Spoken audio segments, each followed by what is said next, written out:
صفحہ نمبر 181۔ یوسف جمال انصاری کے نزدیک غالب قدیم شرافت کا جیتا جاگتا نمونہ ہے، اس لیے انہوں نے پردے ہی پردے میں ایمائی انداز سے طنز کی تیر چلائی۔ ایک تو غزل کی روایت ہی کچھ ایسی ہے کہ اشاروں میں بات پرلطف ہوتی ہے۔ ایمائیت غالب کی فطرت کا ایک حصہ ہے، اس لیے ان کی طنز شخصیت سماجی نہیں بلکہ آفاقی ہے۔ کہ میرے قتل کے بعد اس نے جفا سے توبہ، ہائے اس زود پشیماں کا پشیماں ہونا۔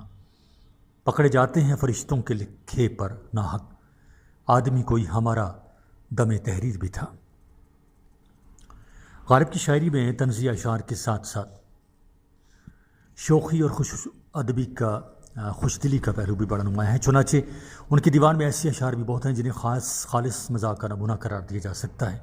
اصل میں غالب چھوٹی چھوٹی نعمتوں سے لطف اندوز ہونے کی بھرپور صلاحیت رکھتے ہیں، اگرچہ وہ زندگی کی تلخیوں سے آگاہ ہیں لیکن انہیں زندگی سے والہانہ لگاؤ بھی ہے۔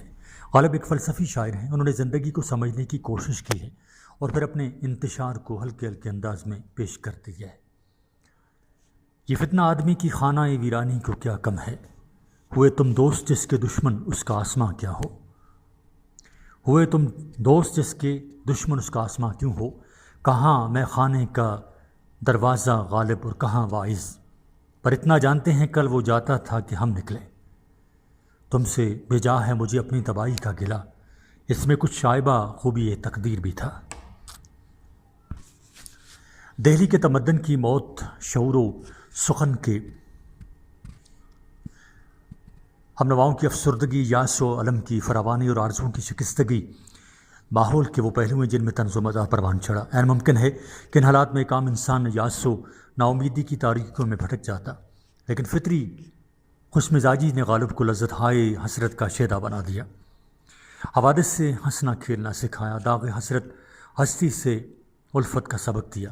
حالات کی ان تلخیوں نے غالب کے ذہن کو جامد کرنے کی بجائے سے ایک ہنگامہ آفرینی دی، ایک اضطراب اور سیمابی کیفیت سے آشنا کیا۔ غالب کا طنز محدود نہیں، اس میں ایک ہمہ گیری ہے جو دامان باغباں سے کفی گل فروش تک محیط ہے۔ غالب کے طنز شیخ ناسے کو چھیڑتا، عرش و فرش سے آنکھیں چار کرتا، دوزخ و جنت سے لطف لیتا، صوفی و مجذوب کے کچوکے لگاتا اور دنیا و عقبہ کو اپنا نشانہ بناتا ہے۔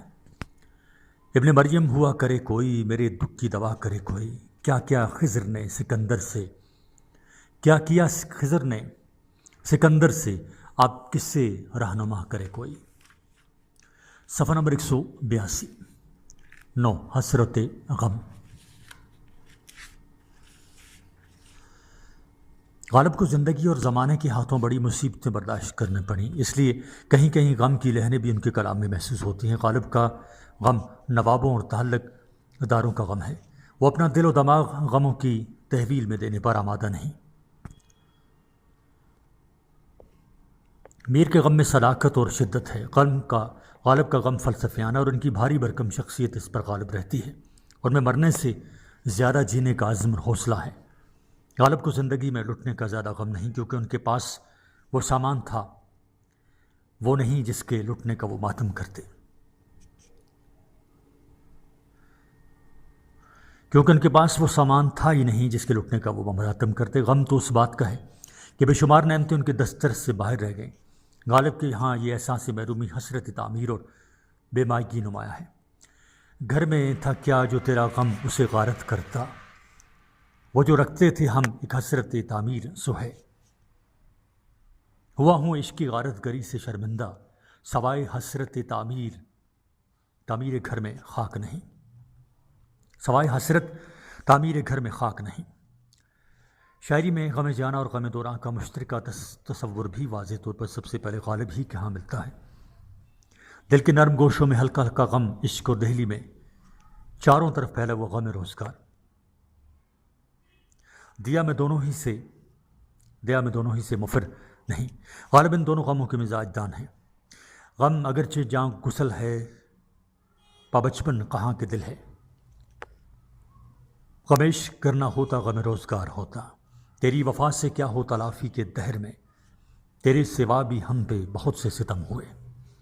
زبردست کلام غالب کے اخلاقی عناصر۔ غالب کی شاعری کا اگر غور سے مطالعہ کیا جائے تو معلوم ہوتا ہے کہ بعض اخلاقی پہلو اتنے نمایاں ہیں کہ غالب کے کلام کے اخلاقی رجحانات سے انکار کرنا مشکل ہو جاتا ہے۔ وہ شاعر جو یہ لکھ جاتا ہے، نہ سنو گر برا کہے کوئی، نہ کرو گر برا کرے کوئی، روک لو گر غلط چلے کوئی، بخش دو گر خطا کرے کوئی۔ تو ان کے اخلاقی ذہن کا قائل ہونا پڑتا ہے۔ کلام غالب میں بعض اشعار ایسے ملتے ہیں جن میں جنت کا ذکر ظریفانہ انداز سے کیا گیا ہے، لیکن اس کا مطلب یہ نہیں کہ غالب اسلام اور عقائد دین کی توہین کے مرتکب ہوتے ہیں، بلکہ غالب ظرافت کے پردے میں بعض ایسی حقیقتیں واضح کرتے ہیں کہ شاید کسی پارسا کر قلم بھی اس پر قادر نہ ہو سکے۔ غالب کی نظروں میں بخشے ہوئے حور و غلمان نہیں جچتے، حور و غلمان نہیں جچتے، وہ اپنی جنت خلوص سے عمل، خون جگر اور اطاعت بیریا میں تلاش کرتے ہیں۔ صفحہ نمبر 183۔ جانتا ہوں ثواب طاعت و زہد، پر طبیعت ادھر نہیں آتی، ایسی جنت کا کیا کرے کوئی جس میں لاکھوں برس کی حوریں ہوں۔ غالب خود جانتے ہیں کہ انسان کی فطرت کے سامنے سماوی عظمت زمین بوس ہیں۔ انسان نقش ازلی کا نقش بہترین ہے، اس کو زیب تن نہیں دیتا، اس کو زیب نہیں دیتا کہ اظہار اطاعت کو حور و غلما کی آرزو پر قربان کر دے۔ یہ اظہار عبودیت کی توہین ہے۔ غالب کے خیال میں اگرچہ بہشت سے انسانی رفت کے آبگینے کو ٹھیس پہنچتی ہو تو ایسی جنت کو نظر آتش کر دینا ہی بہتر ہے۔ غالب بہشت میں جانا چاہتے ہیں، لیکن بہشت کے متعلق ان کی نگاہوں کو یہ آرزو ہے۔ سنتے ہیں جو بہشت کی تعریف سب درست، لیکن خدا کرے وہ تیری جلوہ گاہ ہو۔ غالب نے اخلاقی امور استعارتاً اور کنایتاً بیان کی ہیں، اور انہیں ناصح اور واعظ کا طریقہ کار اختیار نہیں کیا، بلکہ جو معلوم ہوتا ہے کہ بعض اخلاقی امور چلتے چلتے یوں ہی رقم ہو گئے ہیں، اور یہ بات مزاج کی اس پختگی کا پتہ دیتی ہے جس کا تعلق شعور سے کہیں زیادہ لاشعور سے ہوتا ہے۔ غالب اخلاقی امور کی تلقین اپنی ذات سے متعلق یوں بیان کرتے ہیں کہ وہ اپنی نوعیت میں صدائے عام کی حیثیت اختیار کر لیتے ہیں۔ غالب اعتقادات کی دنیا میں جذبہ وفا کے زیادہ قدردان ہیں۔ ان کے خیال میں ہر مذہب کی پرستار کے دل میں رفاعی کام کا جذبہ کار فرما ہوتا ہے، اور وفاداری ہی اصل ایمان ہے۔ نہیں کچھ سبھاؤ زنار کے پھندے میں گیرائی، وفاداری میں شیخ و برہمن کی آزمائش ہے۔ وفاداری بشرط استواری اصل ایمان ہے۔ میرے بت خانے میں تو کعبے میں گاڑو برہمن کو، میرے بت خانے میں تو کعبے میں گاڑو برہمن کو۔ غالب انسان کو اعتدالی اور تکبر سے بچانے کی تلقین کرتے ہیں۔ وہ کہتے ہیں کہ اس جہان فانی کی بلندی کی قسمت میں پستی لکھی ہے۔ بے اعتدالی ذہن کو اور دماغ کو انفعالی کیفیتیں دیتی ہے، جس سے انسان خود اپنی نظر میں گر جاتا ہے۔ بے اعتدالیوں سے سب میں ہم ہوئے، جتنے زیادہ ہو گئے اتنے ہی کم ہوئے۔ ہماری زندگی غم و اندوہ کی تفسیر ہے۔ غالب ہمیں غم کو برداشت کرنے کی تلقین کرتے ہیں۔ غالب کو معلوم ہے کہ ہماری زندگی ایک مسلسل چیخ، ایک دلدوز ہائے جگر پاش بن کر رہ گئی ہے۔ انہیں یہ بھی پتہ نہیں کہ اس علم قدائے حیات میں جو لمحہ گزرتا ہے، نامعلوم کتنی زندگیوں کی مصائب کی داستانیں اس میں ختم ہوتی ہیں اور کتنی شروع ہوتی ہیں۔ اس اعتراف کے باوجود ان کو نغمہ ہائے غم سے بھی پیار ہے۔ وہ غم سے خوگر ہونے کی تلقین کرتے ہیں تاکہ مشکلات زیست آسان ہو جائیں۔ صفحہ نمبر 184۔ نغمہ ہائے غم کو بھی اے دل غنیمت جانیے، بے صدا ہو جائے گا یہ ساز ہستی ایک دن۔ نغمہ ہائے غم کو بھی اے دل غنیمت جانیے، بے صدا ہو جائے گا یہ ساز ہستی ایک دن۔ خودداری انسانی زندگی کا راز ہے، اس سے حیات نکھرتی ہے، کردار سنورتا ہے، اخلاق بنتا اور دل پر نور ہوتا ہے۔ غالب کہتے ہیں کہ انسان کے دل میں بندگی کے باوجود خودداری کے جذبات ہونے چاہئیں۔ اگر کعبے کا دروازہ بند ہو تو غالب کی خودداری اسے کھولنے کی درخواست کرنے کے بجائے لوٹ آنا گوارا کر لیتی ہے، جس طرح محسن نقوی فرماتے ہیں، نگاہ دہر میں ذرے سہی مگر ہم لوگ ضیاء کی بھیک نہیں مانگتے ستاروں سے۔ غالب کی عزت نفس کی شان یہ ہے کہ دنیاوی معاملات تو درکنار، عبادت اور دینی امور میں بھی خودداری پر آنچ نہیں آنے دیتے۔ بندگی میں بھی وہ آزاد و خود بھی ہیں کہ ہم الٹے پھر آئے در کعبہ اگر وہ نہ ہوا۔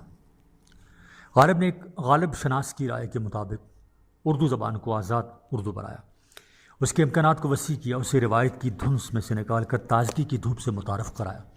اور یہ غالب ہی کی اس جرأت فنکارانہ کا اعجاز ہے کہ غالب کے نصف صدی بعد ہی اردو کو اقبال جیسا شاعر نصیب ہوا، جس نے اردو کی ترتیل معنی کی صلاحیتوں کو کہیں سے کہیں پہنچا دیا۔ اگر ایک لمحے کے لیے فرض کر لیا جائے کہ اگر غالب نہ ہوتے تو گزشتہ ایک صدی کا ہمارا ادب کتنا اسپاٹ، کتنا مجہول ہوتا۔ غالب ہی کی قد آور شخصیت کا معجزہ ہے کہ ہماری شاعری رعایت لفظی کی میداری سے نکل کر مسائل حیات و کائنات سے پنجہ ازما ہونے لگی۔ غالب کے بعد اس پینترے بازی نے داغ و میر کی صورت میں سنبھالنے کی کوشش کی، مگر فن شاعری پر غالب کے اثرات اتنے سطحی اور نمائشی نہیں تھے کہ غالب کے انتقال کے چند ہی برس بعد ختم ہو جائے۔ اقبال تک پہنچتے پہنچتے قدیم شاعری نے جدت طرازی اور تازہ کاری سے بہت سخت جنگ لڑی، مگر اقبال نے اس شاعری کے رسمی اور روایتی پہلوؤں کے مکمل خاتمے کا اعلان کر دیا، اور یوں ہماری شاعری اور ہمارا ادب وہ کچھ بنے جو آج ہیں۔ اس صورت میں غالب کی شخصیت تاریخ ساز ہے۔ غالب ایک زندہ استعارے کی طرح ہماری تہذیبی اور ادبی روایات میں رواں دواں ہیں۔ صفحہ نمبر 184 ہی جاری ہے۔ اس کے ساتھ سب چیزیں پرانی ہو گئیں، مگر وہ پرانا نہیں ہوا، وہ آج بھی نیا اور انوکھا ہے۔ ان کے اٹھائے ہوئے سوال آج بھی ذہنوں کو پریشان کرتے ہیں۔ ان کا منطقی استدلال، ان کی تمثالیں، ان کا طرز فکر، سب کچھ یوں لگتا ہے جیسے آج ہی کی بات ہو۔ وہ اپنے عہد میں رہتے ہوئے روئے ازل کے ترجمان تھے، اور روئے ازل پارس کی طرح ہوتی ہے کہ جسے چھو لے اس کا وجود سونے کا ہو جاتا ہے۔ یہ وہ اس میں اعظم ہے کہ جس کے ہاتھ آ جائے وہ سدا سرسبز اور آباد رہتا ہے۔ صفحہ نمبر 185 نذیر اکبر آبادی اردو کے عظیم نظم کو شاعر شیخ ولی محمد نذیر اکبر آبادی 1735 میں دہلی میں پیدا ہوئے۔ چھوٹی عمر میں اپنی والدہ کے ساتھ آگرہ چلے آئے اور محلہ تاج گنج میں مقیم ہوئے۔ صفحہ نمبر 185 نذیر کا بچپن ولی دکنی کے عروجی دور میں پروان چڑھا، اور جب اس کی زندگی کی دھوپ ڈھلنے لگی تو غالب جوانی کی سرحد میں قدم رکھ چکا تھا۔ اس لحاظ سے اس نے ریختہ کی ابتدا اور عروج کے تمام ادوار اور اصلاحی زبان کی تحریک کی سب کروندوں کا مشاہدہ بچشم خود کیا۔ لیکن اہم بات یہ ہے کہ نذیر نے فارسی زبان کے زیر اثر اضافتوں کی طلسماتی لڑیاں پرونے کے باوجود اس تحریک کا کچھ زیادہ اثر قبول نہیں کیا۔ نذیر نے فارسی کو استعمال میں لائے بغیر اپنی ذاتی حیثیت مستحکم کی اور اپنی اصلی رنگ کو ہندوستانی فضا اور اشیاء میں ظاہر کیا۔ غریب الفاظ کی داخلی تونگری دریافت کی اور ان کی چھپی ہوئی خوبیوں کو کثرت سے استعمال کیا۔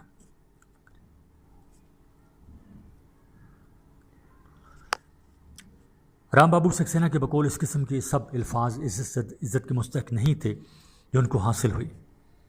رام بابو سکسینہ کی رائے اس لیے محل نظر ہے کہ لفظ کی خوبی ادیب کے تخلیقی عمل سے اجاگر ہوتی ہے۔ ادیب خالق ہو تو وہ لفظ کو زندگی عطا کرتا ہے۔ پس درجے کا ادیب زندگی کی ڈوبتی ہوئی کیفیت کا ادراک نہیں کر سکتا، چنانچہ اس کے ہاں لفظ جامد نظر آتا ہے۔ نذیر نے لفظ کی جڑیں گہری زمین میں اتاری، چنانچہ جب راج دربار کی زبان زوال آیا تو نذیر کی دریافت نو ہوئی، اور نذیر کی بانس نئے شعراء میں بھی رچ بس گئی۔ چنانچہ مقامی رنگ کو پیش کرنے کا رجحان ترقی پسند شعراء نے قبول کیا۔ تاریخی اعتبار سے نذیر دکن کی عرضی روایت کی دعوت توسیع ہے۔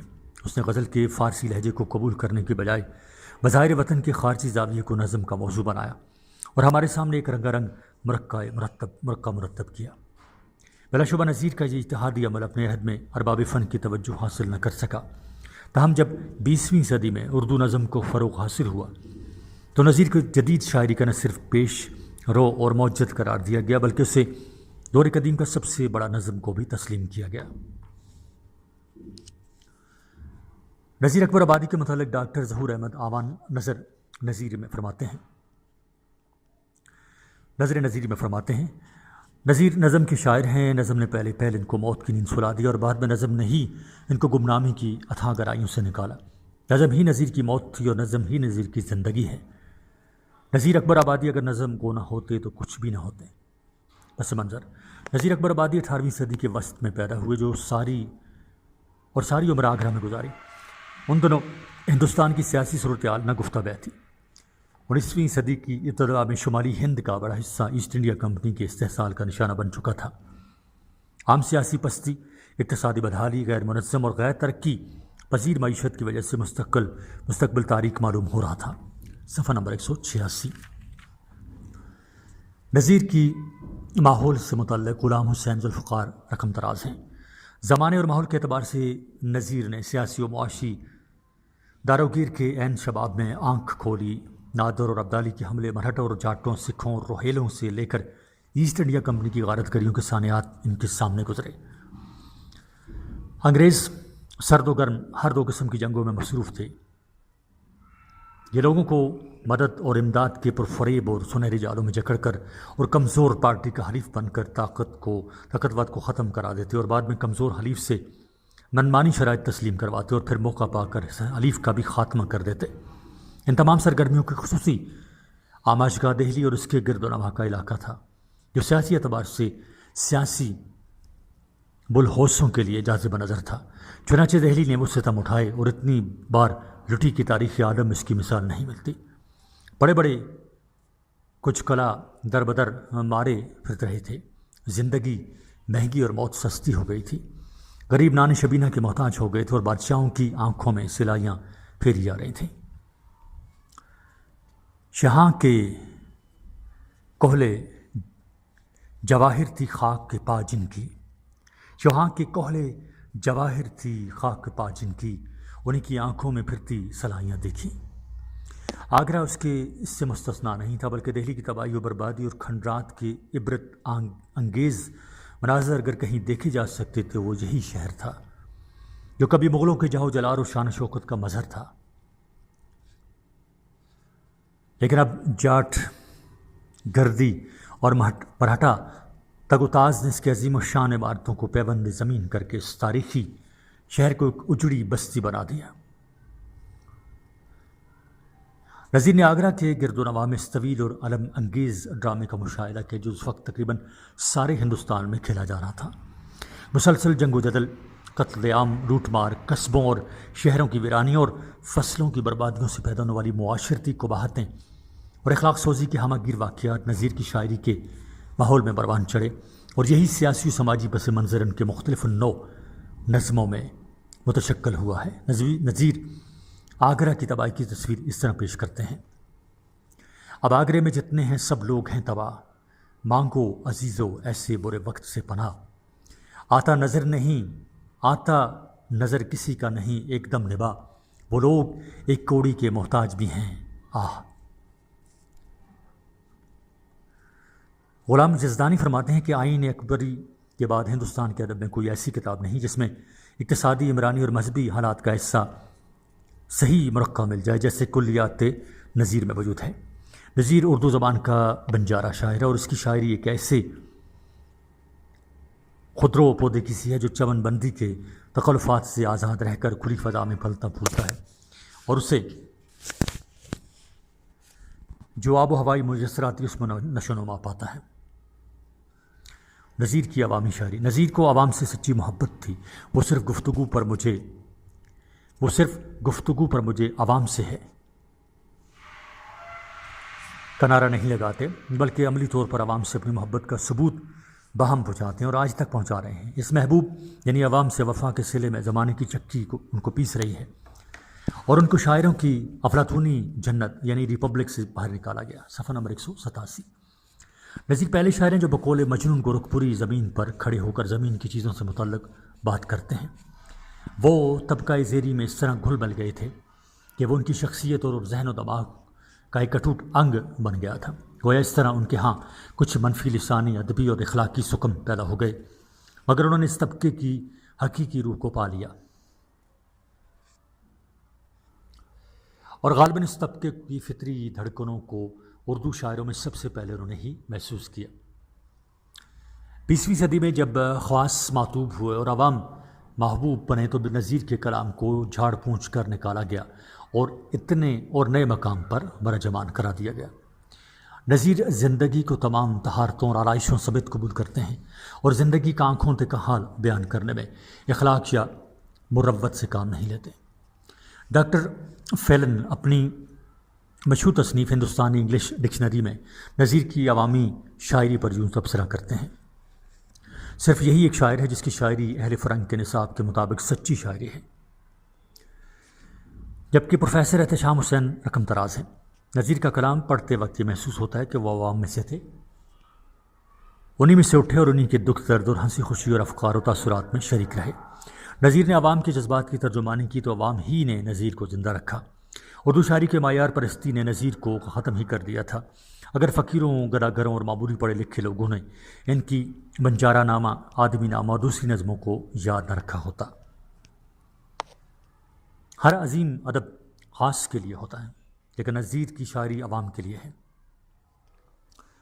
انہوں نے اردو شاعری کے محل میں ایک ایسا چور دروازہ بنایا جس کے ذریعے عوام بھی اس کے اندر آ جا سکتے ہیں۔ عوام کی زندگی ویسے تو دکھ درد کا مخزن ہوتی ہے، لیکن اپنی بنیاد میں بڑی طاقت رکھتی ہے۔ ان کی امنگوں کے چشمے کبھی نہیں سوکھتے۔ سلطنتیں تباہ ہو جاتی ہیں، خاندان بدل جاتے ہیں، لیکن عوام اپنی راہ پر چلتے رہتے ہیں اور مایوسی کا شکار نہیں ہوتے۔ نظیر نے انہی کی امیدوں پر اپنی شاعری کا چراغ روشن کیا ہے۔ یہی وجہ ہے کہ نظیر کی شاعری میں ایک طرح کے بھدے پن کے باوجود شاعرانہ سادگی نظر آتی ہے۔ ان کے بیان میں وہ معصومانہ زور ہے جو معیاری شاعری سے الگ ہو کر تازہ زندگی پیدا کرتی ہے۔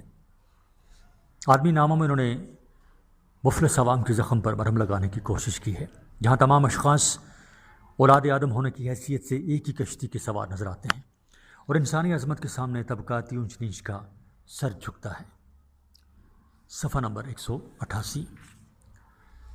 دنیا میں بادشاہ ہے سو ہے وہ بھی آدمی، اور مفلس و گدا ہے سو ہے وہ بھی آدمی، زردار بے نوا ہے سو ہے وہ بھی آدمی، نعمت جو کھا رہا ہے سو وہ بھی ہے آدمی، سو ہے وہ بھی آدمی، ٹکڑے جو مانگتا ہے سو ہے وہ بھی آدمی، اشراف اور کمینے سے لے کر شاہ تا وزیر ہیں آدمی ہی صاحب عزت بھی اور حقیر، یہاں آدمی مرید ہیں اور آدمی ہی پیر، اچھا بھی آدمی ہی کہا تھا اے نذیر۔ اور سب میں جو برا ہے سو ہے وہ بھی آدمی۔ نظیر کا آدمی نامہ اردو شاعری کا ایک ایسا منشور یا پیغام ہے جو نوع انسانی کی تعمیر و ترقی کے لیے اور بنی آدم کی خلوص و محبت کے عالمگیر تصور کی روح سے بڑا ہمگیر ہے۔ صفحہ نمبر 188۔ مقامی رنگ۔ اردو شاعری میں نظیر پہلے شاعر ہیں جو خالص ہندوستانی شاعر معلوم ہوتے ہیں۔ انہوں نے سب سے پہلے ہندوستان کی زندگی کو موضوع شاعری بنایا اور اس کے لیے عوامی لب و لہجہ اور اسلوب بیان اختیار کیا۔ نظیر کی شاعری میں ہم کو ہندوستان کا سارا جغرافیہ، ساری تاریخ اور تمام روایات و اساطیر مکمل طور پر بے نقاب دکھائی دیتے ہیں۔ پہلی مرتبہ حلبند اور بے ستون کی جگہ ہمالیہ اور بندیا چل کھڑے نظر آتے ہیں، اور نیل اور فرات کی جگہ گنگا جمنا موجے مارتے دکھائی دیتے ہیں، اور شیریں فرات کے بجائے نل دمنی اور ہیر رانجھا سانس لیتے ہوئے ملتے ہیں۔ نظیر آسمانوں میں فکری عوامل کے بجائے جذباتی اور تہذیبی عوامل کے شاعر ہیں۔ انہوں نے اپنی شاعری میں ہندوستان کی پوری تہذیبی اور معاشرتی زندگی کو سمیٹ لینے کی کوشش کی ہے۔ شب بارات ان کو اچھی لگی۔ ہولی، دیوالی اور بسنت میں انہوں نے تحسب سے بالا تر ہو کر حصہ لیا۔ برسات اور جھاڑے کے موسموں سے انہوں نے لطف اٹھایا، کبوتر بھی اڑائے۔ روٹی، آٹا، دال، مفلسی اور پیٹ کے علاوہ اور بھی بہت سے موضوعات پر نظمیں کہہ کر انہوں نے اپنی شاعری کے دلہن کے لیے تزئین و آرائش کا سامان کیا۔ مثلاً شب بارات میں فرماتے ہیں: زندوں کی زباں ہے خریداری یہ شب بارات، مردوں کی روح کی ہے مددگاری شب بارات، لگتی ہے سب کے دل کو غرض پیاری شب بارات۔ عید الفطر کی تہوار کا خوبصورت بیان دیکھیے کہ لوگ صبح سویرے اٹھتے ہیں، سویاں پکتی ہیں اور سویاں کھا کر لوگ نماز عید پڑھنے جاتے ہیں۔ صفحہ نمبر 189 یعنی 189۔ پچھلے پہر سے اٹھ کے نہانے کی دھوم ہے، شیر و شکر سویاں پکانے کی دھوم ہے، پیر و جوان کو نہمتے کھانے کی دھوم ہے، لڑکوں کو عیدگاہ کے جانے کی دھوم ہے، ایسی نہ شب برات نہ بکر عید کی خوشی جیسی ہر ایک دل میں ہے اس عید کی خوشی۔ نظیر وسیع المشرب انسان تھے، تعصب و تنگ نظری ان کو چھو کر نہیں گزری تھی، اس لیے انہوں نے ہندوؤں کے تہواروں میں بھی حصہ لیا اور وہ دوسرے مذہب کے لوگوں کی خوشیوں پر خوش ہوتے اور جوش میں آ کر ان خوشیوں کو اپنے شعری جذبات میں بیان کرتے۔ مثلاً دیوالی کا ذکر اس طرح کرتے ہیں: ہر ایک مقام میں جلا پھر دیا والی کا، ہر ایک طرف کو جالا ہوا دیوالی کا، سبھی کے دل میں سما بھاگیا دیوالی کا، کسی کے دل کو مزہ خوش لگا دیوالی کا، عجب بہار کا ہے دن بنا دیوالی کا۔ نظیر کی نظر اتنی جزرس اور دور رس ہے کہ وہ جس موضوع کا ذکر کرتے ہیں اس کے کسی معمولی تفصیل کو بھی نظر انداز نہیں کرتے، اور بقول عبدالباری عاصی اگر کبوتر بازی کا ذکر آ گیا تو وہ ایک ایسا کبوتر باز معلوم ہوتا ہے کہ کوئی اہل زبان یا زبان دان شاعر اسے کیا سمجھے، بڑے سے بڑا کبوتر باز بھی مشکل سے معلوم کر سکے گا کہ میاں نذیر کیا فرما رہے ہیں۔ جب وہ جنگ کا ذکر کرتے ہیں تو گرانڈیل بھاری بھرکم اور سخت قسم کے الفاظ استعمال کرتے ہیں۔ ہولی کا ذکر کرتے ہیں تو رنگ اڑتے ہوئے معلوم ہوتے ہیں، دیوالی کا ذکر کرتے ہیں تو دیے جلتے ہوئے محسوس ہوتے ہیں، برسات کا ذکر کرتے ہیں تو پانی کے چھپاکے اڑاتے جاتے ہیں، جاڑے کا ذکر کرتے ہیں تو الفاظ تھر تھر کامتے اور جمتے ہوئے محسوس ہوتے ہیں، اسی طرح آندھی کے ذکر میں طوفان خیزی کا سما باندھ دیتے ہیں۔ اس زمانے کے کسی اور شاعر کے ہاں یہ خوبی اس صورت میں موجود نہیں جس طرح نذیر کے ہاں ہے۔ نذیر کی نظم تل کے لڈو ان کی عوامی شاعری کا شاہکار ہے۔ تل کے لڈو تاثیر کے لحاظ سے نرم ہوتے ہیں، سردیوں میں قریب کو تل کے لڈو کے سوا کچھ نصیب نہیں ہوتا۔ اس کا ذکر نذیر یوں کرتے ہیں: سردی میں دولتوں نے سرگرم چیزیں کھائیں، اوروں نے ڈال بھری گڑ پنڈیاں منگوائیں، ہم نے بھی گڑ منگا کے بنوائے تل کے لڈو۔ رام بابو سکسینہ فرماتے ہیں نذیر کی سب سے بڑی صفت یہ ہے کہ وہ معمولی چیزوں کے بیان میں ایسی دلچسپی پیدا کر دیتا ہے جو دوسروں کے یہاں اعلیٰ مضامین میں بھی نہیں پائی جاتی۔ جب غزل کی یک رنگی اور قصیدہ کی لفاظی سے جی اکتا جاتا ہے تو نذیر کے اس قسم کے مضامین بہت پسند آتے ہیں۔ صفحہ نمبر 190۔ موسموں پر نظم۔ اردو شعراء پر سب سے بڑا الزام یہ لگایا تھا کہ انہوں نے زمانے کی نبض پر ہاتھ رکھ کر کبھی محسوس نہیں کیا اور غیر ملکی خاص طور پر ایرانی ذوق کی نمائندگی کرتے رہے۔ ساون کے مہینے اور برسات کے بارے میں ہزاروں شعر اردو زبان میں ملتے ہیں، لیکن ان میں ایک بھی شعر شاید ایسا نہ ملے گا جس میں برسات اور ساون کے مسائل پیش کیے گئے ہوں۔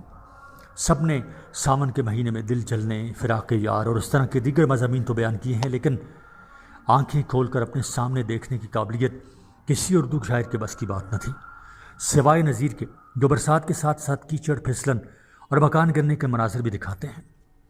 اردو شاعری میں نذیر ایک ایسا شاعر ہے جس کو مقامی موسموں سے پیار ہے، وہ ان کی دلفریبیوں سے خود بھی لطف اندوز ہوتے ہیں اور قارئین کو بھی لطف اندوز کر کے مسرت بہم پہنچاتے ہیں۔ فارسی شاعری کی تقلید میں اردو شاعروں نے گل و بلبل کے قصے تو سنائے، سنبل و ریحان کی باتیں تو بیان کی، ایوانوں میں بیٹھ کر بہاریہ قصیدے لکھے، مگر ہندوستان کے موسموں کی طرف کسی کا دھیان نہ گیا۔ نذیر کے عوامی اور خالص ہندوستانی شاعر ہونے کی ایک بڑی دلیل یہ ہے کہ انہوں نے مقامی رنگ کے زیر اثر پہلی مرتبہ ہندوستانی موسموں کو موضوع بحث بنایا۔ نذیر کی نظم برسات کی بہاریں خود برسات کی طرح پربہار ہے، سبزے کی لہلہاٹ ہے، ہوا کے دوش پر مست بادل اڑ رہے ہیں اور پانی کے باعث جل تھل ہیں اس ہوا میں یارو برسات کی بہاریں، سبزوں کی لہلہاٹ، باغات کی بہاریں، بوندوں کی جمجماہٹ، قطرات کی بہاریں، ہر بات کے تماشے، ہر گھات کی بہاریں، کیا کیا مچی ہیں یاروں برسات کی بہاریں، کیا کیا رکھے ہیں یا رب سامان تیری قدرت، بدلے ہیں رنگ کیا کیا ہر آن تیری قدرت، سب مست ہو رہے ہیں پہچان تیری قدرت، تیتر پکارتے ہیں سبحان تیری قدرت، کیا کیا مچی ہیں یاروں برسات کی بہاریں۔ اس طرح ایک اور نظم موسم زمستاں میں جاڑے کی بہاروں کا ذکر یوں کرتے ہیں: ترکیب بنی ہو مجلس کی اور کافر ناچنے والے ہوں، منہ ان کے چاند کے ٹکڑے ہوں، تن ان کے روٹی کے کالے ہوں، پوشاکیں نازک رنگوں کی اور اوڑے شال دو شالے ہوں، کچھ ناچ اور رنگ کی دعوتیں ہوں، کچھ عیش میں ہم متوالے ہوں۔ صفحہ نمبر 191۔ اقتصادی مسائل۔ نذیر کے زمانے میں جس کی لاٹھی اس کی بھینس کا اصول ہر جگہ کار فرما تھا، لوگوں کے سامنے کوئی اعلیٰ مقصد نہ تھا، ہوس پرستی بڑھتی جا رہی تھی۔ نذیر کو اس طرح کی لالچ بالکل پسند نہ تھی، وہ ناانصافی، معاشی نامواری اور سیاسی ظلم و تشدد پر کڑتے ہیں۔ وہ انسانی طبقوں کے درمیان حائل خلیج کو پاٹنا چاہتے ہیں تاکہ اس دنیا کی چند روزہ زندگی میں محبت اور اخوت کے پھول کھل سکیں، مگر وہ ایسے خود غرض زمانے میں رہ رہے ہیں جہاں ان کی آواز صدا با سحر ثابت ہوتی ہے یا جہاں ان کی آواز صدائے سحر ثابت ہوتی ہے اور وہ رو پیٹ کر چپ ساتھ لیتے ہیں۔ روٹی کا مسئلہ 20ویں صدی میں اس قسم کیا معلومات ہوتا ہے کہ بعض لوگ زندگی کے تمام مسائل اسی سے وابستہ سمجھتے ہیں۔ نذیر نے اپنی ایک نظم روٹی نامہ میں بھوک کے مارے لوگوں کی حالت زار انتہائی موسیقی خیز انداز میں بیان کی ہے۔ اس نظم میں انہوں نے یہ بتایا کہ زندگی کا سارا عیش و آرام، راحت و سکون اور خوشی و طرب روٹی کے طفیل ہے۔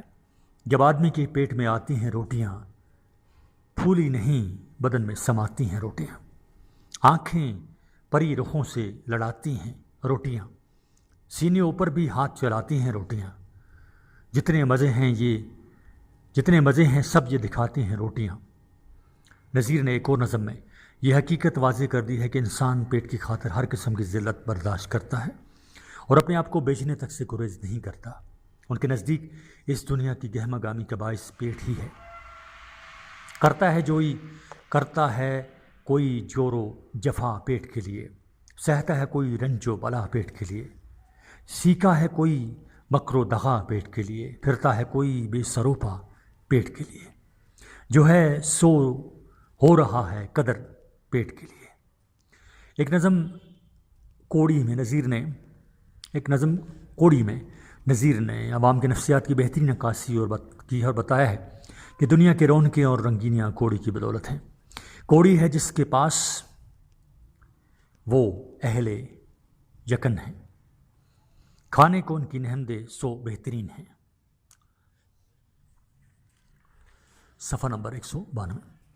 کپڑے بھی ان کے تن پہ نہایت مہین ہیں، سمجھے ہیں وہ جو اس کو بڑے نکتہ چین ہیں، کوڑی کے سب جہاں میں نقش و نگیں ہیں، کوڑی نہیں تو کوڑی کے پھر تین ہیں۔ مفلسی معاشرے میں ایک لعنت سے کم نہیں، کم و بیش تمام معاشرتی برائیاں اسی سے جنم لیتی ہیں۔ نذیر نے اپنے مخصوص انداز میں مفلسی کی مختلف حالتوں کا نقشہ بڑے ظریفانہ انداز میں کھینچا اور بتایا ہے کہ مفلسی کی وجہ سے اہل علم و کمال پائمال ہو جاتے ہیں، جو اہل علم عالم و فاضل کہلاتے ہیں، مفلس ہوئے تو کلمہ تلک بھول جاتے ہیں، پوچھے کوئی الف تو اسے بے بتاتے ہیں، وہ جو غریب غربا کے لڑکے پڑھاتے ہیں، ان کی تو عمر بھر نہیں جاتی ہے مفلسی۔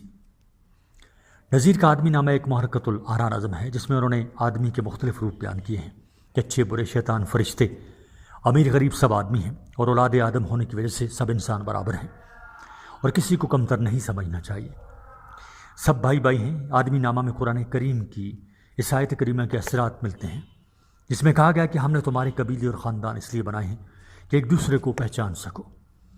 اس میں حضور کے خطبہ حجۃ الوداع کی جھلکیاں بھی ملتی ہیں۔ اس نظم سے ثابت ہوتا ہے کہ نذیر معاشی اونچ نیچ اور طبقاتی کشمکش کے خلاف اور مساوات کے حق میں ہیں۔ مختلف آدمیوں کی تصویریں وہ اپنے ذہن کے کیمرے سے اس طرح کھینچتے ہیں: یا آدمی ہی ناز ہے اور آدمی ہی نور، یا آدمی ہی پاس ہے اور آدمی ہی دور،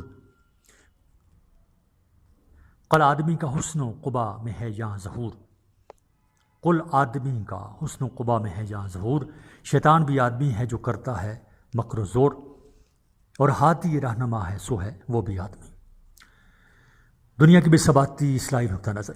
نذیر کی وہ نظمیں جن میں انہوں نے زندگی اور مسائل زندگی کی نقاب کشائی کی کوشش کی ہے، ان کے اصلاحی خیالات کے ذیل میں آتی ہیں۔ دنیا کی بے ثباتی، حیات و کائنات کی ناپائیداری اور خود انسان کی بے بسی اور کمائیگی کے احساس پر ان کی خوبصورت نظم الہی نامہ قابل ذکر ہے، جس میں انہوں نے کائنات کے فنا ہونے کا فلسفہ پیش کیا۔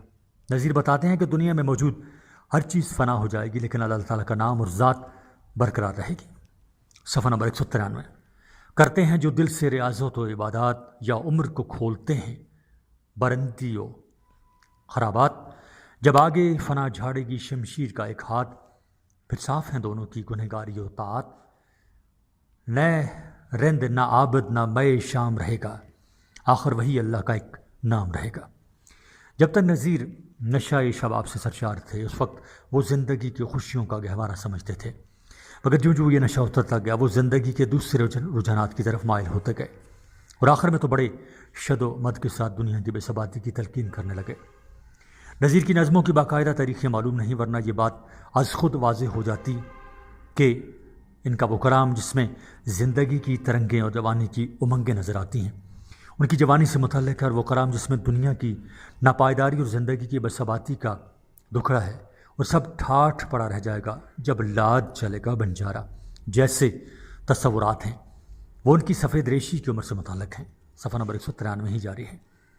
دراصل یہ نظیر کے ذہنی ارتقاء کا نتیجہ ہے کہ وہ عمر کے آخری حصے میں دنیا کی بے وقتی کے قائل ہو گئے تھے۔ بنجارا نامے میں فرماتے ہیں، ٹک حرص و ہوا کو چھوڑ میاں مت دیس بدیس پھرے مارا، قضا کے اجل کا لوٹے ہے دن رات بجا کر نکارا، کیا بدھیا بھینسا بیل شتر، کیا گوئی پلا سر بھارا، کیا گھیوں چاول موٹ مٹر، کیا آگ دھواں کیا انگارا، سب ٹھاٹ پڑا رہ جائے گا جب لاد چلے گا بنجارا۔ بنجارا نامہ کا شمار اپنی متحرک آہنگ، تمثیلی انداز اور جذبات نگاری کی بنا پر اردو کی بہترین نظموں میں ہوتا ہے۔ اس میں نظیر کا وارفانہ حق نظر اور شاعرانہ حسن بیاں معراج پر ہے، اور بانی و بیاں میں اتنی خوشگوار ہم آہنگی ہے کہ زندگی کا قافلہ پورے ہنگام کے ساتھ چلتا ہوا محسوس ہوتا ہے، اور آخر کار تھک ہار کر فنا ہو جاتا ہے۔ ایک اور نظم ہنس نامہ میں نظیر نے یہ بتایا کہ یہ دنیا انسان کا مستقل ٹھکانہ نہیں ہے، بلکہ ایک نہ ایک دن سب نے ملک عدم کو کوچ کر جانا ہے، اور یہاں کی تمام محبتیں، الفتیں اور ہنگامے سب فانی ہیں۔ دنیا کی جو الفت ہے تو اس کی ہے یہ کچھ راہ، جب شکل یہ ہووے تو بھلا کیوں کر ہو نربا، ناچاری ہو جس جا میں تو وہاں کیجئے کیا چاہ، سب رہ گئے جو ساتھ کے ساتھی تھے نظیر آ کر آخر کے تہیں ہنس کے اکیلے ہی سدھارا۔ صفحہ نمبر 194 مقامی اور عوامی رنگ، دنیا کی بے ثباتی، روٹی کی طلب اور فطرت نگاری نظیر اکبر آبادی کی شاعری کے اہم موضوعات ہیں۔ اس میں شک نہیں کہ مظاہر فطرت کی ایسی جیتی جاگتی رنگین تصویریں اس طور کے کسی اور شاعر کے ہاں نہیں ملتی۔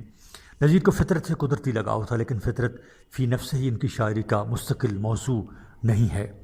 در حقیقت وہ انسانیت کے شاعر ہیں اور انسانی مسائل بیان کرنے کو اولین ترجیح دیتے ہیں۔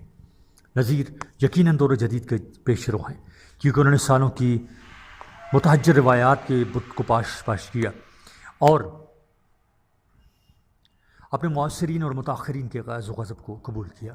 انہوں نے نظم گوئی اپنا کر اپنے ماحول سے بغاوت کی اور اسی میدان میں اپنی انفرادیت کا سکہ جما دیا۔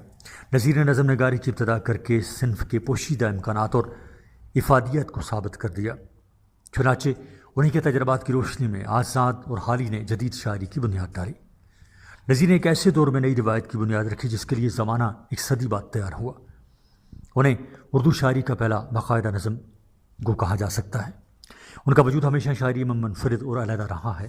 وہ ایک دبستان اور ایک جماعت کی حیثیت رکھتے ہیں۔ وہ علیحدہ زندہ تھے اور علیحدہ زندہ رہیں گے۔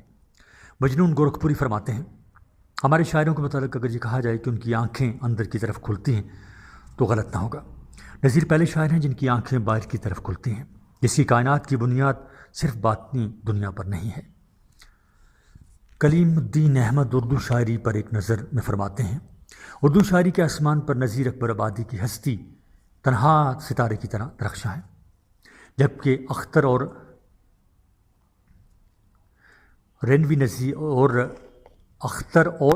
ینوی نظیر کی شاعری کو صحت کی منکیانہ شاعری کے ریگستان میں ایک شاداب نخلستان سے تشبیہ دیتے ہیں۔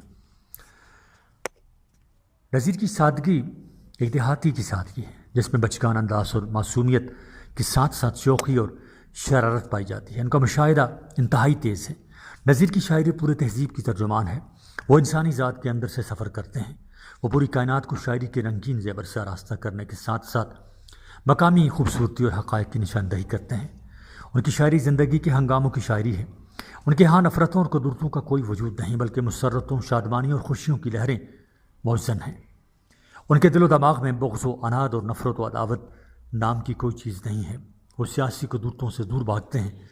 ان کی شاعری میں ہمیں اپنی تہذیب و ثقافت کا سراغ ملتا ہے۔ نظیر انسان کے زمینی رشتوں کو اپنی شاعری کے ذریعے محکم بناتے ہیں۔ وہ تجریدی پیکر ترازیوں کی بجائے زمینی رشتوں اور انسانیت کی شاعری کے علمبردار ہیں۔ نظیر کی زبان نظیر زبان کے معاملے میں زیادہ محتاط نہیں۔ بعض اوقات ان کی جولانی طبع گرامر کی کتابوں کو بالائے طاق رکھ دیتی ہے۔ بہرحال وہ خوش رہنے کے اور خوش رکھنے کے قرینوں سے خوب واقف تھے۔ صفحہ نمبر 195۔ ان میں حقیقت پسندی کے ساتھ ساتھ بے باکی بھی تھی اور کھری بات کہہ گزرنے میں کسی پسو پیش سے کام نہ لیتے تھے۔ نظیر کی عطا یہ ہے کہ انہوں نے عوام کی زبان کو عوام میں پھیلا دیا اور اسی کا دائرہ یا سر وسیع کیا۔ چنانچہ ڈاکٹر فیلن نے نظیر کو چانسر اور شیکسپیئر کی طرح ان سلاطین سخن میں شمار کیا جو لفظوں کی نئی ترکیب اور نئے معنوں میں استعمال کرتے ہیں اور مادی زبان کے خزانوں پر اپنا سکہ بٹھا دیتے ہیں۔ ان کے کئی زبانوں میں مہارت حاصل تھی، عربی، فارسی اور برج کے علاوہ وہ ہندی، پنجابی، مارواڑی اور پوربی بھی جانتے تھے۔ نظیر نے ان سب کو اردو میں آزمایا اور ان کے امتزاج سے اردو کا نیا روپ پیدا کرنے کی صحیح کی۔ چنانچہ جس طرح میر کی زبان اس کی شخصیت کا عکس بن گئی تھی، اس طرح نظیر کا تشخص اس کی زبان کی انفرادیت سے بھی ظاہر ہوتا ہے اور اس میں اس کا بنجارہ پن بھی جھلکتا ہے۔ وہ زبان کو سیال صورت میں استعمال کرتا ہے، ہندی اور فارسی کے الفاظ بلا کم و کاست پیوند لگاتا ہے، عطف و اضافت کو درخور اعتنا نہیں سمجھتا اور عوامی محاورے کو عوامی لہجے میں ہی قبول کرتا ہے۔ چنانچہ نظیر کے ہاں کتابی لہجہ تو نظر نہیں آتا، لیکن ایک ایسی زبان ضرور نظر آتی ہے جس میں زندگی کا تحرک اور ترنم موجود ہے۔ شاید وہی بن ٹھن کے چلا ہے کہیں گھر سے، ہے یہ تو اسی چاند سی صورت کا اجالا، دیکھ کر کرتی گلے میں سبز دہانی آپ کی، دھان کے بھی کھیت میں اب آن مانی آپ کی۔ رام بابو سکسینہ نظیر کی زبان اور انتخاب کے الفاظ کے بارے میں فرماتے ہیں، نظیر ایک آرٹسٹ اور بہت بڑے مرقع نگار ہیں۔ ان کو اپنے اشعار کے واسطے انتخاب الفاظ میں وہی انہماک تھا جو انگریزی شاعری ٹینیسن کو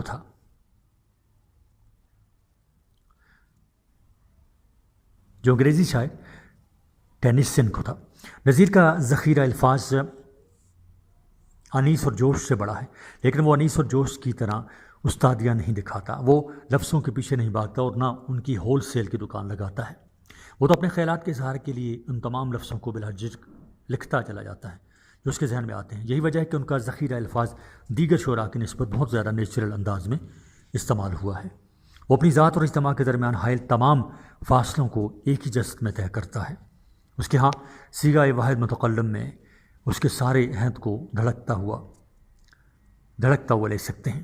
اس نے اپنے عہد کی روح میں جاری اور ساری قوت سے رشتہ جوڑا تھا اور اس وجہ سے کم و بیش 2 صدیوں کے پھیر کے باوجود وہ آج بھی ہماری روح اثر سے منسلک اور رشتہ آرا نظر آتا ہے۔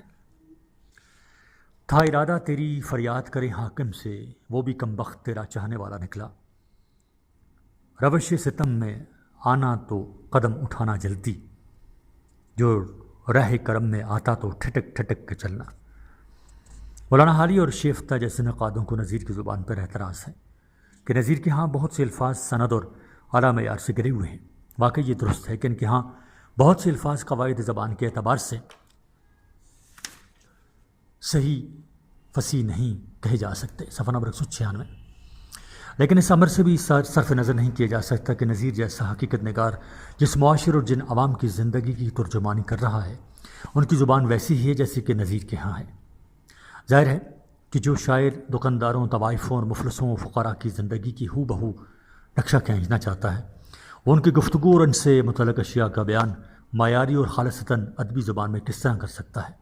اس لیے نظیر نے عوامی زبان استعمال کی اور اپنی شاعری میں مقامی الفاظ و محاورات کو زیادہ سے زیادہ جگہ دی۔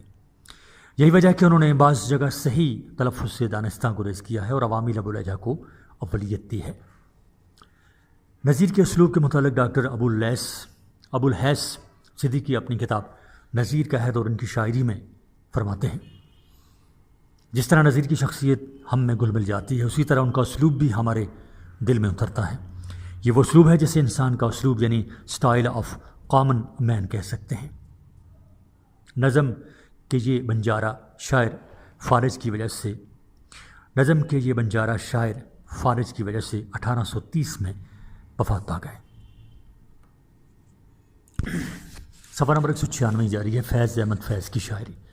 فیض احمد فیض 20ویں صدی کے ان خوش قسمت شعراء میں سے ہیں جنہیں زندگی ہی میں بے پناہ شہرت و مقبولیت اور عظمت و محبت ملی۔ انہوں نے درورسن کا مزہ چکھا اور کوچہ یار کی رنگینیوں سے لطف اندوز ہوئے۔ وہ علامہ اقبال کے استاد مولوی میر حسن کے شاگرد تھے۔ انہیں یوسف سلیم چشتی سے پڑھنے کا شرف بھی حاصل ہوا،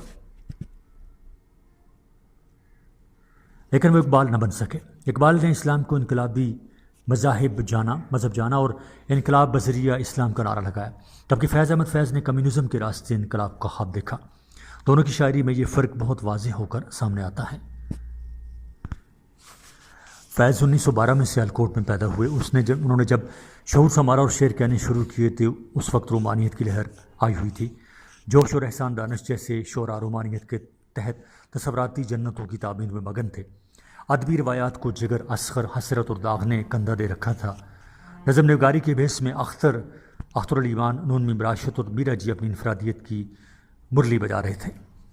فیض نے جب علمی زندگی کا آغاز کیا تو امرتسر میں صاحبزادہ محمود الظفر اور ان کی اہلیہ رشیدہ جہاں کے زیر اثر مارکسزم کا مطالعہ کیا۔ بعد ازاں جب ترقی پسند تحریک کا آغاز ہوا تو فیض نے اس کے بانی اراکین میں شامل تھے۔ فیض نے ہزاروں سختیوں کو سہنے اور دار و رسن کی منزلوں سے گزرنے کے باوجود نہ تو اپنے نظریات میں لچک پیدا کی اور نہ ہی روگردانی کی۔ اس وقت جب ترقی پسندوں پر ان کے گھروں کے دروازے بند اور جیلوں کے دروازے کھل گئے تھے، فیض اس تحریک سے وابستہ رہے۔ اس سے پتہ چلتا ہے کہ فیض وفاداری بشرط استواری کے قائل تھے۔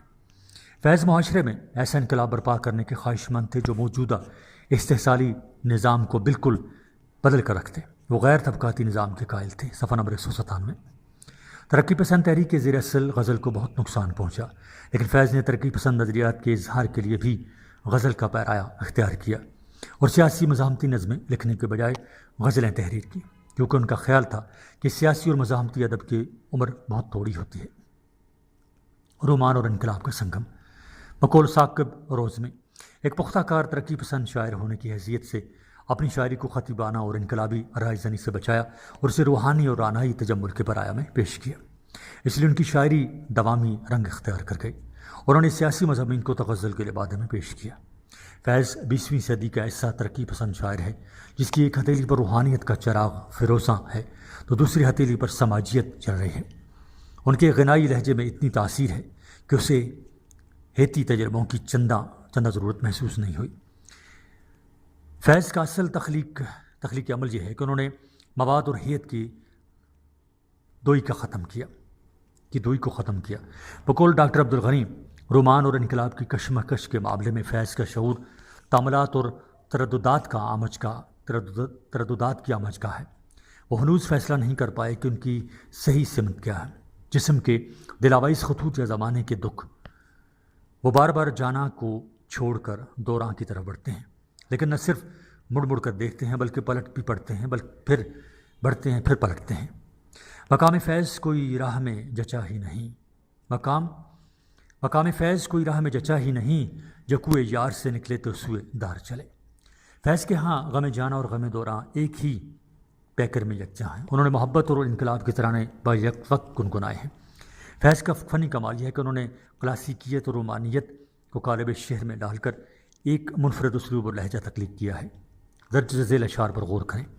فیض کے تشبیہات و استعارات وطن کو اپنا محبوب قرار دے کر وطن سے اپنی محبت کا اظہار اس طرح کرتے ہیں کہ جیسے کوئی اپنے محبوب سے اظہار کر رہا ہو۔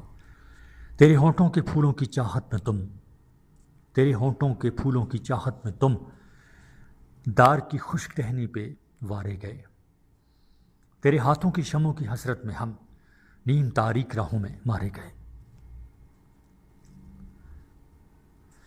یہ سوال فیض کی زبان پر اس لیے بھی شعر بن کر نمودار ہوا کہ کاشتکار کی محنت کا ثمر جاگیردار کی جھولی میں چلا جاتا ہے اور مزدور کے پسینے کے قطرے دولت کی شکل اختیار کر کے سرمایہ دار کی تجوری کی زینت بنتے ہیں۔ فیض اس بات پر یقین رکھتے ہیں کہ جب رومان و انقلاب ایک شاعر کے فن اور ذات میں ڈھل جاتے ہیں تو ترقی پسند شاعری پیدا ہوتی ہے۔ وہ سستی جذباتیت و نعرہ بازی کے خلاف ہیں۔ وہ صرف انقلاب کا نعرہ بلند کر کے کشت خون کی دعوت دیتے نظر نہیں آتے، بلکہ نرم اور کومل الفاظ میں ہم انقلاب کے راستے سے روشناس کرواتے ہیں۔ فیض اپنی تنقیدی مضامین کے مجموعے میزان میں لکھتے ہیں، صفحہ نمبر 198۔ فیض اپنی تنقیدی مضامین کے مجموعے میزان میں لکھتے ہیں، انقلابی شاعری پر حسن و عشق یا میں و جام حرام نہیں، اور اس پر یہ حکم نہیں لگایا جا سکتا کہ وہ انقلابی مضامین کے علاوہ دوسرے تجربات اور دوسری وارداتوں کا ذکر نہ کرے۔ فیض پر یہ حقیقت واضح تھی کہ روٹی، کپڑا اور مکان وغیرہ کے مطالبات انسان کے جسم سے متعلق ہیں۔ اس کی روح کی طلب روٹی کپڑے کے بجائے روحانی تسکین کی متلاشی نظر آتی ہے، اور جس کی تسکین انہیں رومان ہی میں نظر آتے ہیں۔ ان کے ہاں اختر کی سی سطحی رومانیت نہیں ملتی، بلکہ بڑے خوبصورت تشبیہات کے ذریعے اپنے محبوب کا ذکر کیا۔ رات یوں دل میں تیری کھوئی ہوئی یاد آئی، جیسے ویرانے میں چپکے سے باہر آئی، جیسے صحراؤں میں ہولے سے چلے باد نسیم، جیسے بیمار کو بے وجہ قرار آ جائے۔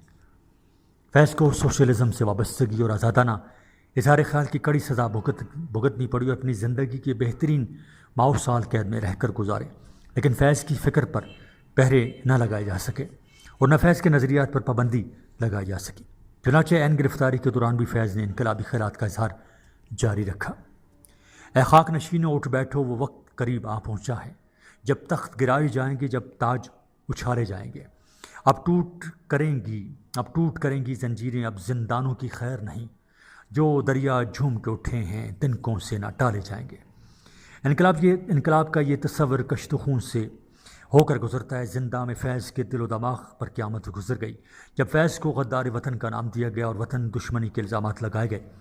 اس راہ میں سب پہ گزرتی ہے وہ گزری، تنہا پس زنداں کبھی رسوا سر بازار۔ گرجے ہیں بہت شیخ سرگوشہ منبر، کڑکے ہیں بہت اہل حکم برسر دربار۔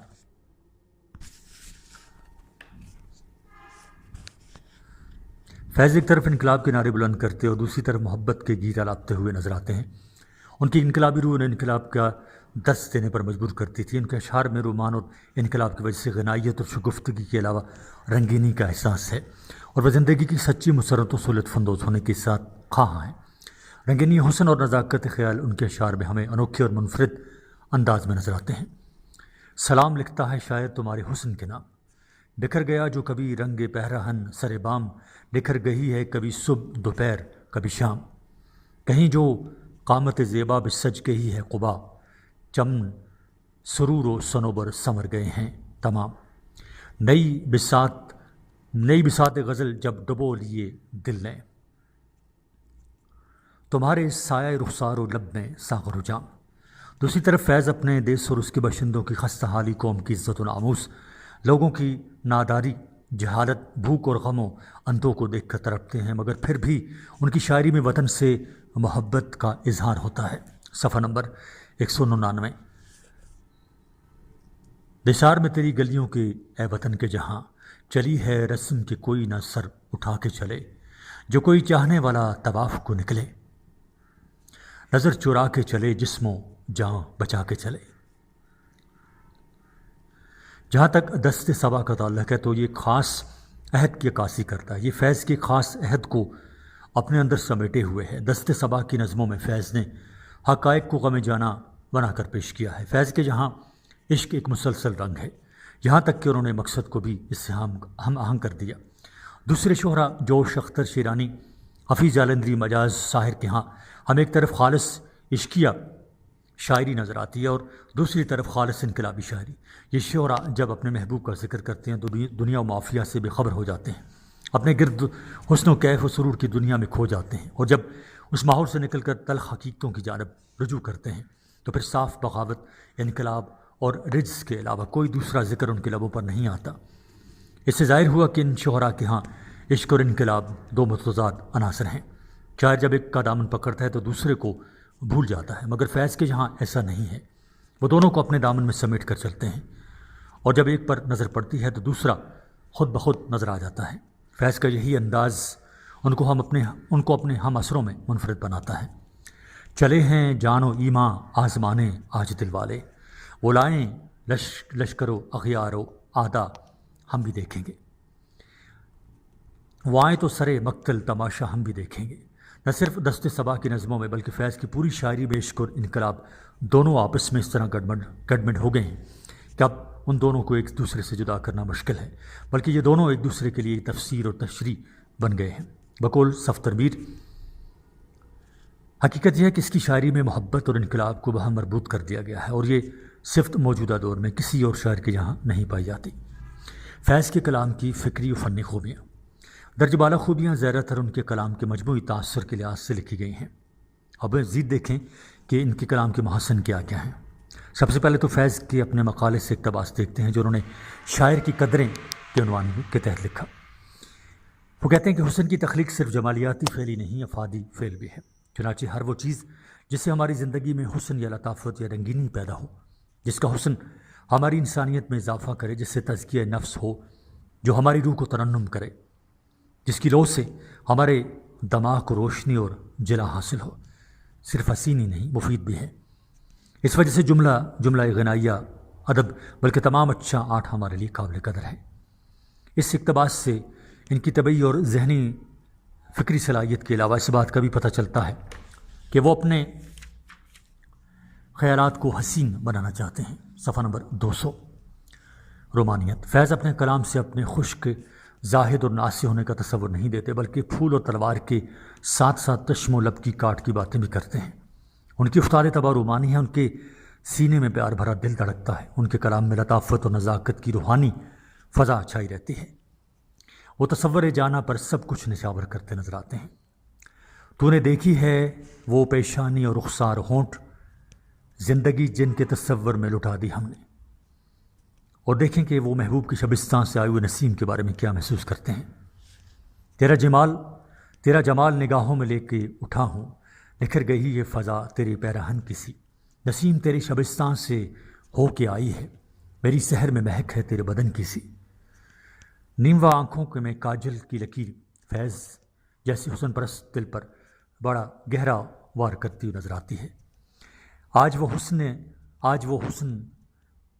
حسن دل آرا کی وہی دھج ہوئی، وہی خواب دیدہ سی آنکھیں، وہی کاجل کی لکیر، رنگ رخسار پہ ہلکا سا وہ غازے کا ابھارا، سندلیں ہاتھ پہ دھندلی سی ہنا کی تحریک۔ ان کی رومانیت حقیقت سے بالکل متجاوز نہیں ہوتی، وہ حسن پرست بھی خاص حد تک ہیں، جس حد تک انقلابی کہا جا سکتا ہے۔ ان کی مشہور نظم یاد اردو کی پوری رومانی شاعری کی سرتاج نظم ہے۔ ان کے اس مصرے کو ڈاکٹر نذیر تبسم نے اردو کی رومانی شاعر کا حاصل قرار دیا ہے۔ دل کے رخسار پہ رکھا ہے تیری یاد نے ہاتھ، حسن ادار ندرت بیاں، فیض ندرت بیاں سے قاری کو اپنے سحر میں جکڑ لیتے ہیں، اور ان کے کلام کا جتنا زیادہ مطالعہ کیا جائے نئے نئے خیالات و تصورات واہ ہوتے جاتے ہیں، کیونکہ ان کے ہاں ندرت بیان حسن ادا کی دلکش مثالیں پائی جاتی ہیں۔ ادائے حسن کی معصومیت کو کم کر دے، گناہگار نظر کو حجاب آتا ہے۔ وہ بات سارے فسانے میں جس کا ذکر نہ تھا، وہ بات ان کو بہت ناگوار گزری ہے۔ وہ تو وہ ہے تمہیں ہو جائے گی الفت مجھ سے، ایک نظر تم میرا محبوب نظر تو دیکھو۔ جذبات کی ترجمانی، شاعری میں جذبات کی ترجمانی کے لیے صدق و خلوص انتہائی ضروری ہوتے ہیں۔ صرف احساسات، محسوسات اور جذبات کے بیان کا نام شاعری نہیں ہوا کرتا۔ فیض کے ہاں ہمیں پرخلوص جذبہ، صداقت اور اسلوب کا اظہار پر کامل قدرت ہمیں بھرپور انداز میں ملتے ہیں۔ صرف 2 شعر دیکھیں کیا خوب ہیں۔ تمہاری یاد کے جب زخم بھرنے لگتے ہیں، کسی بہانے تمہیں یاد کرنے لگتے ہیں، ہر اجنبی ہمیں مجرم دکھائی دیتا ہے، جواب بھی تیرے گلی سے گزرنے لگتے ہیں۔ تمہاری یاد کے زخم بھرنے لگتے ہیں، کسی بہانے تمہیں یاد کرنے لگتے ہیں، ہر اجنبی ہمیں مجرم دکھائی دیتا ہے، جو اب بھی تیری گلی سے گزرنے لگتے ہیں۔ فیض کی شاعری حقیقی جذبات کی عکاسی کرتی ہے۔ ان کی شاعری میں عشق و مستی اور چاہت و محبت کا بھی کثرت سے ذکر ملتا ہے۔ صفحہ نمبر 201۔ ان کی شاعری محبت کا ایک دل آویز نمونہ ہے۔ اس ہزار میں چاندنی کی سی ٹھنڈک اور سکون، باد نسیم سی نازک خرامی کے علاوہ محبت کا لوچ اور رس ہمیں دلکش پیرائے میں نظر آتا ہے۔ عزیز طلبہ، یہ آڈیو ریکارڈنگ آپ کے لیے ہیومینیٹیرین ڈیولپمنٹ آرگنائزیشن ایبٹ آباد کی طرف سے کی گئی۔ ہیومینیٹیرین ڈیولپمنٹ آرگنائزیشن ایبٹ آباد 2011 سے اپنی مدد آپ کے تحت صحت، تعلیم اور معاشی خود مختاری کے شعبوں میں بہتری کے لیے کوشاں ہیں۔ ادارہ نے نہ صرف خیبر پختونخوا بلکہ ملک بھر کے نابینا طلباء کی تعلیمی مشکلات کو دور کرنے کے لیے FA تا MA MSc کی نصابی کتب اور کورسز، جن میں علامہ اقبال اوپن یونیورسٹی کے کورسز بھی شامل ہیں، کو آڈیو ریکارڈنگ میں منتقل کرنے کا اہتمام کیا ہے تاکہ نابینا طلباء اعلیٰ تعلیم تک رسائی حاصل کر کے ملک و قوم کی ترقی اور خوشحالی میں اپنا بھرپور کردار ادا کر سکیں۔ یہ تمام ریکارڈنگز ادارہ کی ویب سائٹ کے ذریعہ نابینا طلباء کو بالکل مفت فراہم کی جا رہی ہیں۔ ہیومینیٹیرین ڈیولپمنٹ آرگنائزیشن ایبٹ آباد، ویب سائٹ HDORG.net، ای میل HDOATD@gmail.com، کانٹیکٹ نمبر 0345-9541-838 یعنی 0345 9541 838۔ صفحہ نمبر 201 کی جاری ہے وطن پرستی۔ فیض کو اپنی مٹی سے پیار ہے، اس مٹی کو وہ محبوبہ کی طرح چاہتے ہیں۔ محبوبہ اور وطن میں وہ فرق نہیں کرتے۔ بقول ڈاکٹر سلام سندیلوی، دراصل فیض کو اپنے وطن سے بے حد محبت ہے۔ وہ اپنے وطن سے اس طرح محبت کرتے ہیں جس طرح کوئی مرد کسی عورت سے کرتا ہے۔ اپنی مشہور نظم دو عشق میں اپنی محبوبہ کو مخاطب کرتے ہوئے کہتے ہیں، تنہائی میں کیا کیا نہ تجھے یاد کیا، تنہائی میں کیا کیا نہ تجھے یاد کیا ہے، کیا کیا نہ دل زار نے ڈھونڈی ہیں پناہیں، آنکھوں سے لگایا ہے کبھی دست صبا کو، ڈالی ہیں کبھی گردن بہتاب میں باہیں۔ لیکن وہ ساتھ یہ بھی کہتے ہیں، چاہا اسی رنگ میں لہلائے وطن کو، تڑپا ہے اسی طور سے دل اس کی لگن میں، ڈھونڈی ہیں یوں ہی شوق نے آسائش منزل، رخسار کے خم میں کبھی کاکل کی شکن میں۔ لہلائے وطن سے محبت فیض کے نظموں کا مستقل موضوع ہے۔ وہ اپنے محبوب دیس اور اس کے باسیوں کی خستہ حالی، قوم کی عزت و ناموس کی ارزانی، لوگوں کی ناداری، جہالت، بھوک اور غم کو دیکھ کر بے طرح تڑپ اٹھتے ہیں۔ نثار میں تیری گلیوں کے اے وطن کے، جہاں چلی ہے رسم کہ کوئی نہ سر اٹھا کے چلے، جو کوئی چاہنے والا طواف کو نکلے، نظر چرا کے چلے، جسم و جاں بچا کے چلے۔ فیض کو اپنے وطن سے بے پناہ محبت ہے۔ جیل کی زندگی نے اس محبت کو اور بھی جلا بخشی۔ جیل جہاں انسان سے اس کی مرضی چھین لی جاتی ہے، فیض کے لیے سہانے روح تھی۔ وہ جیل کی اندھیری کوٹری میں وطن کا تصور کچھ اس طرح سے کرتے ہیں، بجھا جو روزن زنداں تو دل نے سمجھا ہے کہ تیری مانگ ستاروں سے بھر گئی ہوگی، چمک اٹھے ہیں سلاسل تو ہم نے جانا ہے کہ اب سحر تیرے رخ پر بکھر گئی ہوگی۔ آزادی سے پہلے فیض نے بھی آزادی کے خواب دیکھے تھے اور اپنے تصور میں وطن کی صورت میں ایک جنت آباد تھی، مگر جب آزادی کی صبح طلوع ہوئی تو تمام حالات یکسر تبدیل نہیں ہوئے اور نہ فوراً ہو سکتے تھے۔ فیض نے اسے شب گزیدہ سحر اور داغ داغ اجالا سے تعبیر کیا ہے۔ یہ داغ داغ اجالا، یہ شب گزیدہ سحر، وہ انتظار تھا جس کا، یہ وہ سحر تو نہیں، یہ وہ سحر تو نہیں جس کی آرزو لے کر چلے تھے یار کہ مل جائے گی کہیں نہ کہیں افق کے پار ستاروں کی آخری منزل۔ صفحہ نمبر 202۔ مگر اس کے باوجود فیض مایوس ہو کر نہیں بیٹھے، بلکہ ابنائے وطن کی جد و جہد جاری رکھنے اور آگے بڑھنے کا مشورہ دیا۔ چلے چلو کہ وہ منزل ابھی نہیں آئی۔